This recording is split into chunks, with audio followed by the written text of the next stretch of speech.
I'm Fred Thompson, and I'm inside business. Nowhere is the value of technology greater than in the medical arena, where every advance has the potential to better or save human lives. Let's peer into the future with some cutting-edge developments in medical technology. 53-year-old John Villano remembers a day not too long ago when he could go bowling or play softball on the weekends.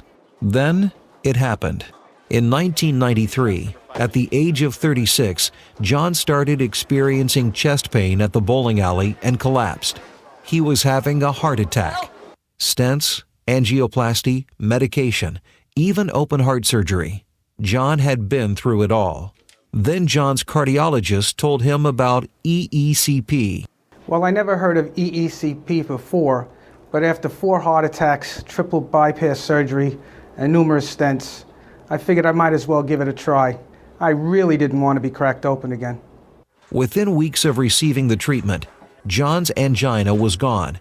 Clinical trials indicate John's case is not atypical, at least not in terms of the results. My angina was terrible. I could hardly breathe. Forget about exercise, I couldn't even walk up my driveway. Angina is a symptom of coronary artery disease, which is caused by a lack of blood flow to a segment of the muscle of the heart. This is manifest by either chest pain or chest discomfort, shortness of breath, or fatigue upon stress or exertion. ECCP increases the blood flow to the heart. In 1995, the FDA granted New York medical device manufacturer Vasomedical clearance to market ECCP in the U.S. 4 years later, Medicare extended coverage to include the therapy. Today, ECCP therapy is offered at hundreds of physicians' offices, clinics, and leading medical centers, including the Mayo Clinic, Cleveland Clinic, Duke University, and many more. ECCP consists of 3 sets of cuffs wrapped around the lower limbs and the buttocks of the patient. It is triggered by ECG, which is the heartbeat. During the diastole, which is the relaxation phase of the heart, the sequential inflation of the cuffs results in an increase in blood flow to the heart and the coronary arteries.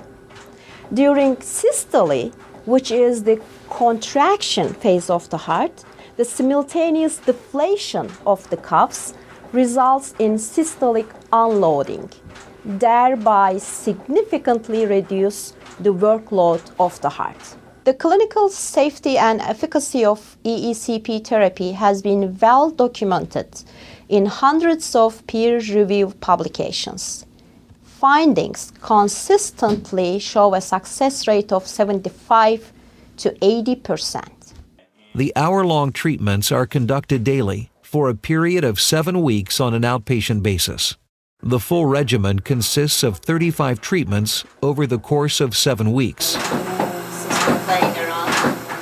ECCP is safe, non-invasive, is effective in improving the quality of life of patients with congestive heart failure and angina, has been proven to last up to 5 years after therapy, and is covered by Medicare and most third-party payers. ECCP should no longer considered as a last treatment option.